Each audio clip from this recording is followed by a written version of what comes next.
California GOP Delegate Roxanne Hoge, California GOP Associate Delegate Elizabeth Barkohana, and former Democratic U.S. Senate candidate Christina Pascucci. Elizabeth Barkohana, clearly you're interested in this because this is the area that you represent, so it's interesting for you, it's fascinating, it's also horrific for you. It's devastating.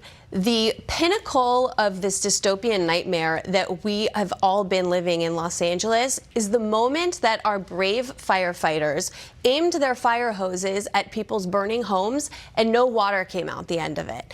That is the symbolism of all the failures of our leadership from the state, local, county, all across the board, a failure of leadership in their policies. It's interesting, Roxanne Hoge, because we played some sound, and actually we didn't play some sound because she didn't say anything. Mayor Karen Bass came back from Ghana, and she was asked at the airport, and for 45 seconds it was a little bit awkward because she would not say a word, not one word. When she did finally speak, she said the following here.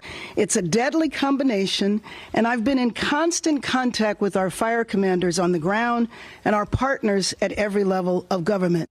The other deadly combination is letting the grass grow and letting the brush grow and not capturing the water that could actually help put out the fire. Don't forget letting the hobos filled with fentanyl go camp in those areas. Yeah. And that's when they gets windy and they light fires to keep themselves warm.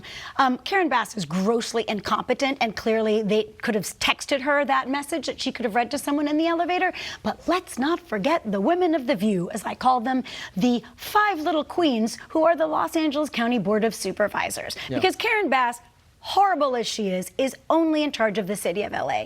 The county is what's on fire. That's 10 million people, over 4,000 square miles, and those women, most of them, are more concerned with getting Pickles, the drag queen, to read to your kids. Trump warned on the Joe Rogan show just a few months ago about the water. He said, listen, I went to Gavin Newsom years ago and I said, do you have a drought? Well, no, not really. Well, then why do you have not? Well, because, you know, we got to do, they need to get their act together on this, Elizabeth. Absolutely. We all know about the water. We haven't built a water reservoir since 1979, even though we funded it. We haven't built a second desalination plant because the California Coastal Commission wouldn't approve it. Yeah.